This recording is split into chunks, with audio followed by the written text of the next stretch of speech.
Conclusion. Twitter marketing success is not as hard as you think. Seriously, there are lots of people who are in their teens who make millions of dollars every year on Twitter. There are lots of companies located all over the world that find clients from Twitter. There are many home-based entrepreneurs such as yourself or digital marketers who make quite a comfortable living promoting online stores on Twitter. What accounts for these individuals' success? It is actually quite simple. They chose to be systematic and methodical. You have to have a system. You can't just do things by the seat of your pants. You can't just do things based on gut feeling. You have to have a way of proceeding because such systems teach you what to look for, how to respond when you find certain facts, and how to optimize your system. You have to be methodical. This means that you cannot put the cart before the horse. You have to follow the proper sequence. You have to look at the right signals. These two factors, system and meticulousness, flow together. It takes quite a bit of time to master this, but eventually you will get it if you put in the time. You have to pay your dues. Nobody will do it for you.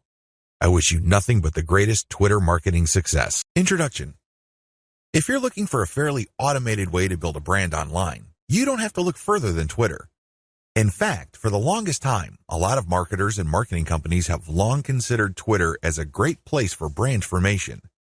If you're looking for an online brand, Twitter is a great place to start. It's easy to see why. Twitter is so easy to use. You just need to post a tweet that is 140 characters. You need to do it long enough. You have to pick the right hashtags.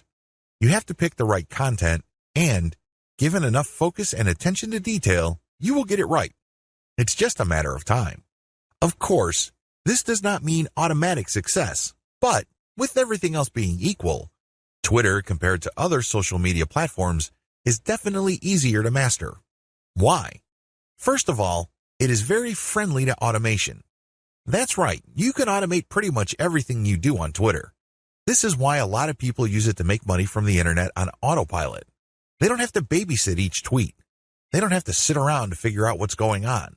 They can pretty much set a strategy, let software do it, let the process run for some time, double-check their work, make some adjustments here and there, and then let it run. Basically, they keep repeating this process until they get it right. Again, you can run things on autopilot. With that said, you shouldn't expect much traffic if you just started on this platform. I hate to break it to you, but just like with anything else in life, you can't start out at the top. You can't expect massive success without having put in the time. While the actual work involved in Twitter can be so well managed that it almost feels like everything is automated, it still requires work. I know this is going to discourage a lot of people because a lot of people are looking for get-rich-quick schemes. A lot of people are looking for some sort of one-size-fits-all, cookie-cutter, instant success formula. Unfortunately, Twitter doesn't work that way. It can deliver success pretty much on an automated basis, but you have to pay your dues to get there. Everybody is different. Everybody's situation is different. Everybody's goals are different. This is why you need to put in the time. The good news is if you are able to do that, you will be greatly rewarded by this platform because of certain key features of this system. What is so great about this platform is that it has fairly easy mechanics. It really does. When people use Twitter for the first time, they just tweet away. They just think of things to say, and in 140 characters, they tweet away. Sooner or later, they realize that they would reach a much wider range of people if they use hashtags. Even later, they figure out that people who tweet about certain topics all the time are more likely to send them more visitors or more interested followers if they engage with them. In other words, Twitter is one of those platforms that you just have to figure out in broad terms to lay out an initial strategy. Implement that strategy, and then learn from your results. Follow and engage. So, what do you do when you find a niche-specific and truly authoritative account on Twitter? First of all, they have to meet all the criteria listed in Video 5. Assuming they pass with flying colors, you follow them. Don't stop there. This is just the beginning. Once you follow them, you engage. Now, a lot of people have all sorts of misconceptions regarding what engagement means. Some people think that if they just click the heart button that they are engaging. They think that if they retweet that they are engaging. No, it goes beyond that. You actually have to engage in a one-to-one conversation with the person tweeting. You click the reply button. I'm not talking about the direct message button. I'm talking about the reply button. Here's where it gets a little tricky. You can't just use a stock answer like, hey, good post, or you're a genius. I admire you. I love you. No, that doesn't work. Those are worthless. Why? And true authorities get those all the time. They're credible. They know what they're talking about. So they get a lot of, hey, good post. You're a smart guy. You're a genius. So what? They get those all the time. You're not going to stand out. Remember, the whole point of engagement is to get on their radar. You want them to notice you. This is all but impossible if you're doing the exact same thing everybody else is doing. Everybody thinks that they're a genius already. Yet another guy piping up and saying the same thing is not going to register. How do you truly engage? Here's what I do. I ask questions. I know that sounds basic, right? But you have to ask the right question. You have to ask a question that indicates to the person loud and clear that you've read their post. Maybe you click through the link that they shared. Maybe you analyze their tweet. Whatever the case may be, your question must communicate this. Your question must get them to think or analyze or look at things with a new perspective. When you do that, you get respect. Why? You're pushing them. You're challenging them. You're not just asking a throwaway question that they already know the answer to. You're not asking something that they've answered 100 times before. You're basically letting them earn a chance to prove why people think they're experts. Most mature adults respect this. They're not scared by this. They're not threatened by this in any way. Even if you do come across somebody who has a thin skin or views this as an attack, you still gain authority and credibility because other experts are following that person. When they see that engagement, they quickly see that you actually have a working brain. Imagine that. You're not just a blind follower. You're not just another face in the crowd. This makes you stand out, even if the expert that you are asking questions to reacts in a negative way. It's on them. It's not on you because you're just asking a question. Of course, you have to ask in a respectful way. You cannot use loaded questions like, when did you stop beating your wife? Or how was it the first time you got hooked on drugs? You see where I'm coming from? Don't ask those types of questions. Discuss controversial points. Another way to get on people's radars is to focus on controversy. Now, please, don't mistake this for being a troll. I'm not saying that you're going to create artificial controversies. I'm not talking about stoking divisive issues. I'm not talking about any of that. You see, in any kind of subject, there will always be two sides. This applies to niche subjects as well. There's always the conventional wisdom, and then there is everything else. What if there are techniques or approaches or strategies that would get better results? For some reason or other, these are just not talked about. For some reason or other, these are kept under the rug. When you discuss these or raise these with experts, this highlights that you, yourself, are an expert. After all, if you fully explain these or fully describe these accurately, you are basically lecturing in an underhanded way people who are reading your tweets. You're letting them know of something that they may not have heard about. You are hinting at a body of knowledge that either they're trying to run away from or they may have an unclear understanding of. The fact that you tease this information communicates to them in a clear way that you are some sort of expert. Let's put it this way.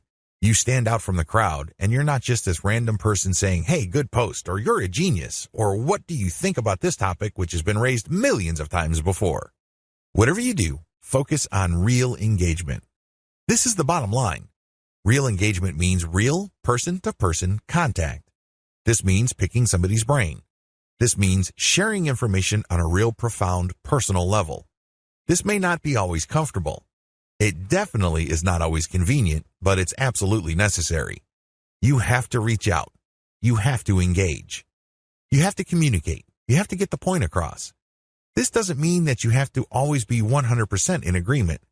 However, it means that you do have to always be 100% respectful. I know this is hard to do if the person you are engaging would feel threatened or get soft on you in the worst way. It's very tempting to fight back. It's very tempting to push back. Fight fire with fire, right? Well, here's the thing. If they act in a very unprofessional way and you keep your cool, who wins? Your brand wins. People start seeing you as an authority. People start seeing you as an alternative. This is how you get on the radar. Either things work smoothly and they agree with you and will love to help you, or things don't work out. When things don't work out, you can still win. How? Through your professionalism. You just have to control your emotions. Twitter is notorious for flame wars, troll attacks, and all sorts of hassles.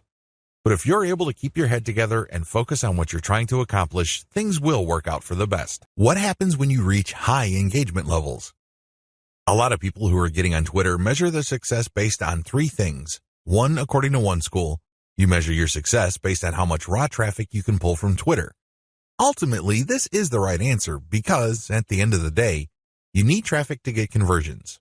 There's no way around this fact. You can talk a big game about branding. You can talk a good game about becoming an authority.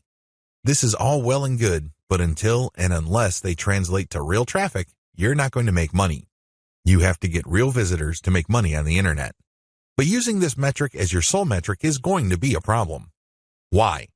Normally, you have to build a very high level of engagement and high level of authority for you to get a sizable volume of direct traffic from Twitter.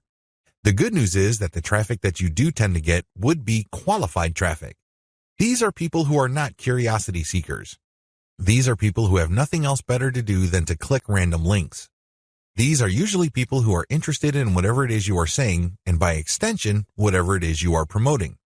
Another way to measure success on Twitter is the number of retweets you get. Again, this is good because it ultimately leads to traffic.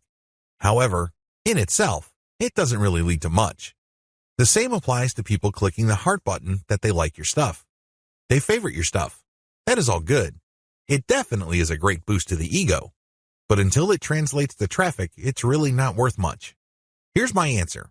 The obvious answer, of course, is traffic.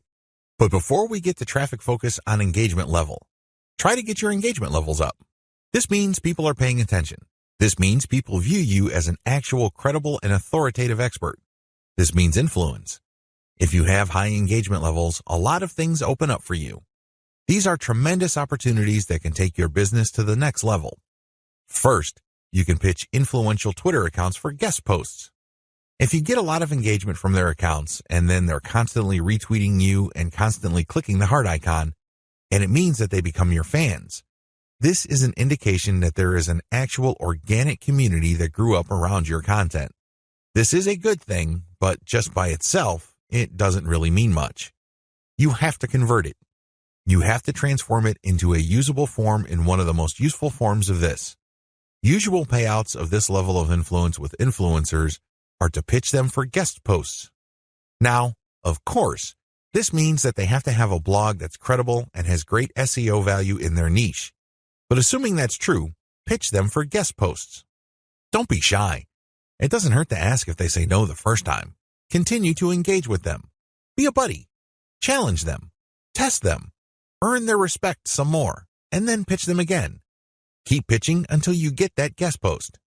Because sometimes you have to knock many times before the door opens. That's just the way things are.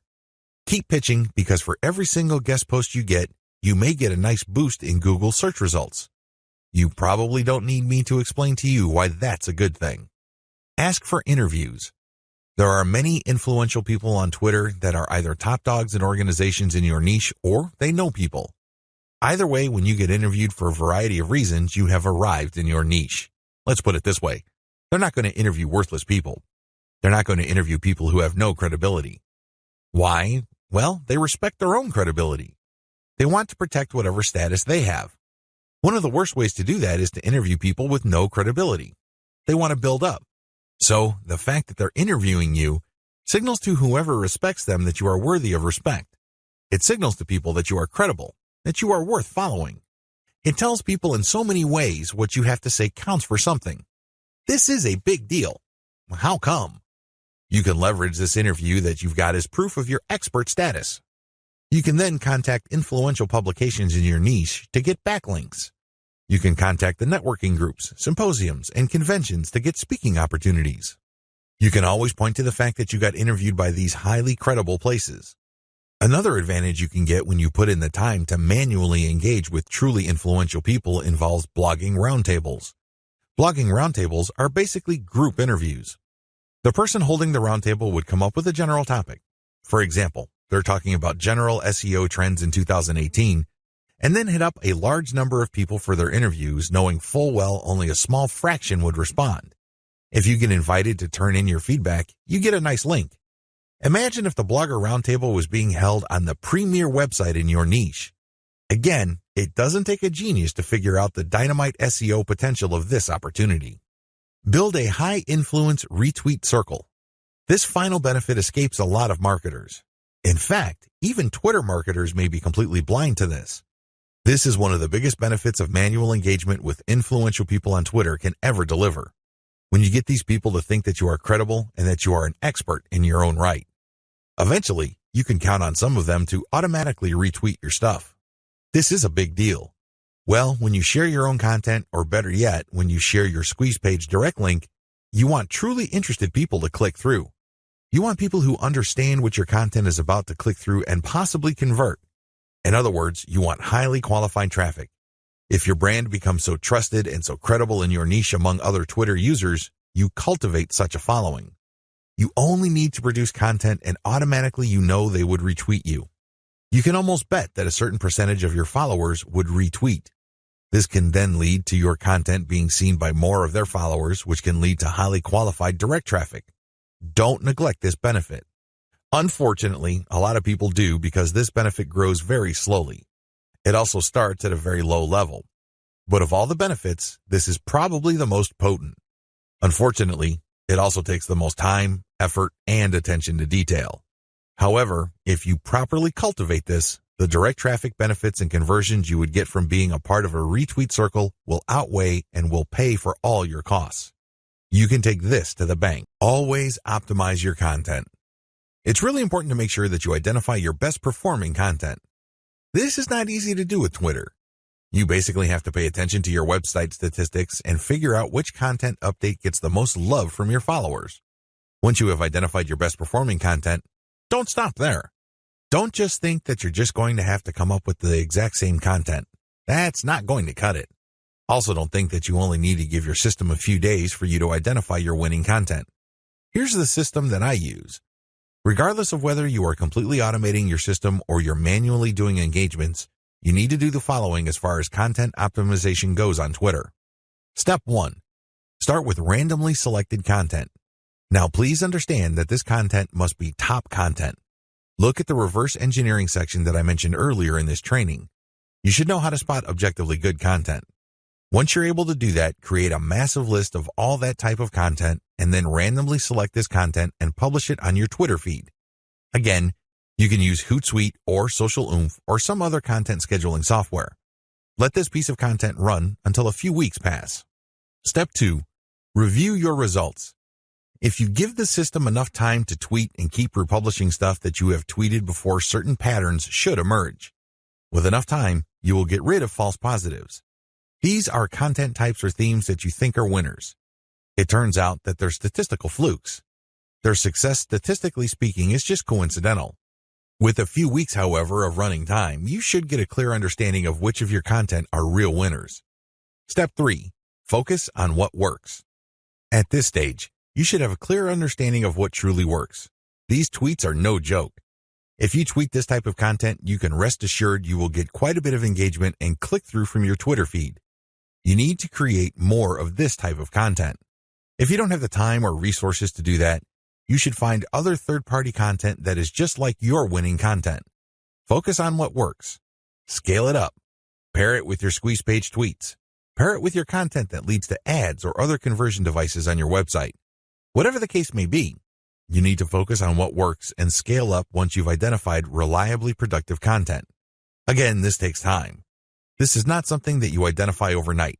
You have to let the patterns play out. You need to let the statistical flow of your traffic even out over a long enough period of time. If you do this right, you will be able to shift your Twitter feed towards content that has a predictable level of engagement. This paves the way for the success of your Twitter campaign. Cross-feed your content among platforms. If you notice that you have winning content on Twitter, don't just leave it at Twitter. There's a good chance that people on other platforms would appreciate that same content. Take that content and share it on Pinterest or Instagram. If you are sharing third-party videos and they do really well on Twitter, share them on your YouTube channel. Whatever the case may be, cross-feed or cross-pollinate your content among different social media platforms. There's a lot to choose from. There's Pinterest, Instagram, YouTube, Facebook, Reddit, and Quora, among many others. Mix and match. Pick your very best content. Try along different platforms and identify what works. Once you identify that a particular type of content that you tweet also does well on another platform, publish more of that stuff. Scale it up. Leverage the power of questions. One of the best ways to publish content on Twitter is to ask questions. It's really that simple. You ask a question and then you post a link and then some hashtags. The great thing about this question-based tweeting is you get to engage the reader. You focus on a specific point that they may be interested in. If they are, you're more likely to get the click. This is definitely more engaging because you start with a specific need that they have. You're not just wasting people's time by saying, hey, this might be interesting. Who cares? There's tons of interesting stuff on Twitter. People simply do not have the time to consume all that information. One of the best descriptions I have read about Twitter is that it's like drinking from a fire hydrant. There's just so much information to process in a very short period of time. This is why most people who consume a lot of social media content don't bother to read. They really don't. They don't have that luxury. Instead, they scan by tweeting in the form of questions followed up by a link and some hashtags. You take advantage of this fact people only need to see the right question and then you have yourself a click. It fits how people think about and process information on Twitter. Interestingly enough, a lot of marketing professionals are saying that this also creates some sort of SEO signal. This is a big deal because it can give you a search engine optimization benefit. Now please understand that this benefit is very marginal. In fact, spokespeople for Google have spoken up on this issue. For the most part, they said this type of social signal isn't really factored in by Google. However, a lot of professional search engine optimization consultants say that there is an indirect or circumstantial benefit. Whatever the truth may be, we could all agree that if there is a signal that is being factored in by Google, it's going to be a very weak factor. Still, it is a factor. So you raise the question-based format. Use your questions for Quora. Not only do you get to engage your Twitter followers more directly by using questions, you can recycle this resource by posting it on Quora. You're killing two birds with one stone. You are posing a question on Twitter, and then it's copying and pasting that question and posting it on Quora and then posting an answer, or you can look for a similar question that already exists on Quora and answer with basically the link that you are promoting through Twitter. You save on time. You definitely save on effort. Do these first before you start marketing on Twitter. Before you even seriously think of starting on Twitter, do these first. If you set up a website, you should have been doing these already. Just in case you are unclear on the concept or just in case you did things out of order, here are the things that you should do before you even think of marketing on Twitter. Pick your niche. It's really important to understand that if you want to be successful on the internet, you must have a laser focus on how you're going to make money. A lot of people are clueless regarding this. In fact, a lot of them think that they just need to buy a system that somebody else has built and they will make money. What they're really saying to themselves is they're too lazy to think through their online business. That's always a dangerous proposition because when you let another person do your thinking for you, you're going to have to deal with the consequences. You have to understand that when people build systems for others, they're usually trying to cut corners. They're trying to make the most amount of money with the least amount of effort. Do you think they have your best interest in mind with that attitude? Of course not. This is why it's a bad idea to let somebody else pick your business for you. You have to do it yourself. You have to know what you're doing. You have to know who you're going to be marketing to, what exactly you're going to be pushing, and how you're actually going to be making money on the internet. You can't just buy some sort of business in a box and expect everything to work out smoothly. That happy ending that you may have been dreaming of may be a very distant and even impossible dream. Why? You just didn't step up. You have to do all of this yourself. The most important is to pick a niche. A niche is a subject matter category or some sort of category for whatever collection of needs you are trying to address. What kind of problems do the products you are promoting or the website you are building address? Pick that niche. Understand how that niche compares with other niches. Understand whether it fits your amount of resources and your expectations. Build a site. You can outsource this. You can create a site that addresses your niche. When you're building a website, you're not just putting up a nice-looking online destination. It must do something. It must convert the traffic that you drive to that site into cold, hard cash. Create a mailing list. Next, you have to create a mailing list.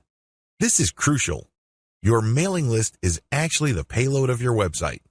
Sure, you may be putting up affiliate ads on your website. When people click these and they land on the sales or landing page, they may buy something. When they do that, you get a commission. That's nice and everything, but if you really want to make money over the long term, create a mailing list. Why? Whatever credibility, respect, or trust you create with your website, you maintain with your mailing list. When you have an update on your website, you just publish the link on your mailing list and invite people to click through, and you have yourself a nice burst of traffic. I've got some bad news to share with you. The vast majority of people who visit your website will never come back again. That's the harsh reality. When you have a mailing list, you get to retain some of that traffic. You only need to set an update, and you get a nice little surge of traffic because people saw your email and clicked on your link. This enables you to retain some of the value of the hard work and time you put into branding and promoting your website. To create a mailing list, you have to offer a premium. It's some sort of freebie. It's some sort of incentive for people to join your mailing list. Of course, you make this case on your squeeze page. You advertise the value of the freebie you're giving on a page called a squeeze page. This is where people enter their email addresses to subscribe to your mailing list. Please understand that there is a big danger here. This is a warning.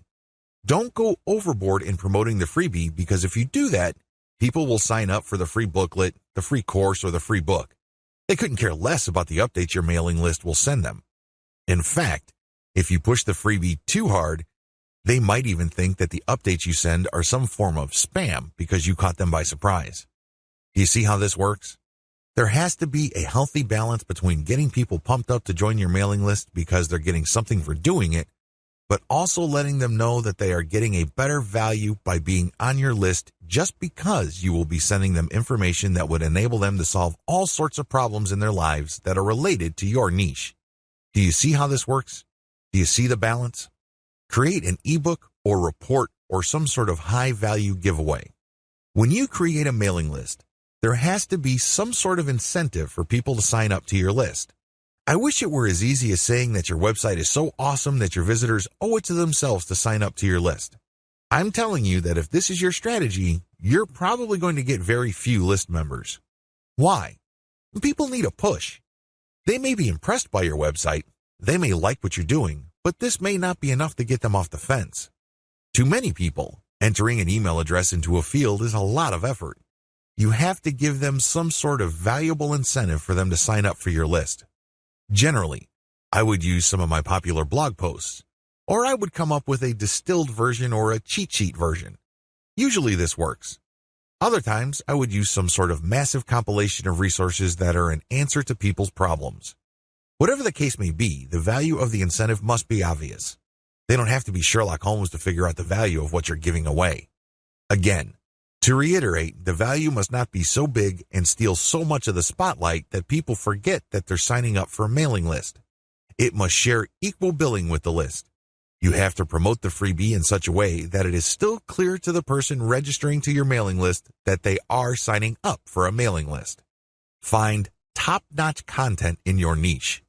Once you've set up a website and a mailing list, the next step on your journey to marketing your website and mailing list on Twitter is content. It's easy to get tempted and think that you're some sort of niche genius. You get all excited about a hot idea or a hot blog post topic, so you write a blog article. You put in the time, effort, and energy to do that. But what happens? 9 times out of 10, that content doesn't work. For whatever reason, people do not seek it out. You don't get traffic with it. You're not alone when this happens. The idea of build it and they will come is a dead end. Thankfully, there's a shortcut. Focus on content in your niche that already works. Look at the social media accounts of influential people or companies in your niche. Look at the content they're sharing. Pay attention to how many social signals they get. Do they get a lot of retweets, likes, favorites? Do they get shared a lot on Facebook? Using this objective social signal information, select their best content and reverse engineer it. Reverse engineering top-shelf niche content. Now that you have a clear understanding of what's hot and what's not in your niche, the next step is to reverse engineer your competitors' best content. How do you do this? First of all, you just focus on their topic. If they're talking about a certain personality in your niche, then talk about that person because obviously the fact that they're getting all this attention from your niche audience means people are truly interested in that personality. However, don't stop there. Come up with something new. Maybe interview that person directly, or maybe take some sort of controversial angle. Maybe you can give more complete information. Whatever the case may be, come up with content that is obviously superior. This is what's going to make your tweets more popular. This is what will speed your branding efforts up. I'm sorry, but if you're just going to offer the same content that everybody in your niche is already offering, there's really no reason the people you're reaching out to should follow you. Think about it. If they think that you're giving them the same stuff as other sites, why go to you? They can easily have gone to those other sites. Draw their attention based on familiar themes. Keep their attention by doing something a bit different. It doesn't have to be much. You don't have to be a hero. You don't have to go overboard. But it has to be different enough. Unfortunately, this is one of those things that you will have to figure out firsthand. You would have to do it through trial and error. You have to learn through trial and error. Set up consistent social media accounts. Now that you have followed the steps above, you can now start setting up your social media accounts. For starters, you should focus on YouTube, Google+, Facebook groups, Facebook pages, Twitter, and maybe Pinterest. Start with these. Later on, you can branch out to other social media platforms like Quora, Instagram, and others. Your social media accounts must be consistent with each other. Your headers must have the same design. Your biography and other text must have similar elements. The key here is to project consistency. Consistency indicates professionalism. You're not just some random person working out of your mom's garage putting up one random website after the other. It can also help you solidify your brand. If you make a good impression on Facebook groups and people click through to your Twitter account and they see similar messaging, they can see that you are consistent, constant, and offer different types of content.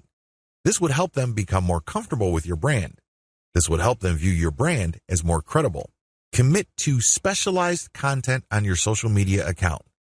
Here's the big danger with having many social media accounts.